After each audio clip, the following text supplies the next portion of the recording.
Hello મિત્રો, hello guys, સ્વાગત છે યાર નવા વિડીયોમાં. તો મિત્રો મને કાંઈ દેખાતું નથી ને અંધારું છે મિત્રો, અંધારામાં કાંઈ દેખાતું નથી ને વિડીયો બ્લોગ ઉતારવાનો છે.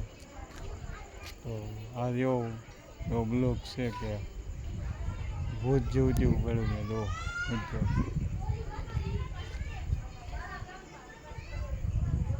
અંધારું છે અલગ આવી છે મિત્રો, અને ફૂલ અંધારું છે. દૂર દૂર તો ગામ છે મારું, તો એટલું બધું આખું ગામ છે અને અંધારામાં હાલો જાઉં છું મિત્રો. તો મિત્રો આ વિડીયોમાં નવા હોય તો સબસ્ક્રાઈબ જરૂર કરી નાખજો, કેમ કે ઘરે જવાનો બ્લોગ છે મિત્રો. કેમ કે મિત્રો ડ્રાવની એક ધારી અવાજ ઝીણી આવે છે મિત્રો. જો એક ધારું અંધારું છે મિત્રો, તમે જો કંગર, અને હું એકલો જ છું મિત્રો. હું એને જેવો તેવો ભળો છું મિત્રો. તો મિત્રો તમે જુઓ કેળો કેટલો આગો છે.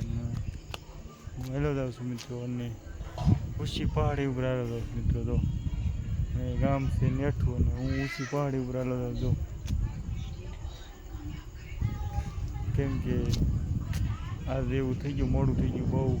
કેમ કે વાડીઓમાં સિંહ જોયા ને, સિંહમાં હું ઝાડોમાં ચડી ગયો હતો અને અંધારામાં હાલ્યો સિંહ વયો ગયો ને, એટલે હું હાલ્યો છું. તો મિત્રો જો ગામ હજી છેટું છે ને પહાડી ઉપર છે મિત્રો, તમે જુઓ. તો મિત્રો આ વિડીયો બંધ કરવો પડે, કેમ કે ગામ ઓરવાઈ ગયું છે અને ફોન છે એટલે મેં તો વિડીયો ઉતારી નાખું જંગલમાં મિત્રો, બરાબર. તો મળીશું આગલા વિડીયોમાં. જય હિન્દ, જય ભારત.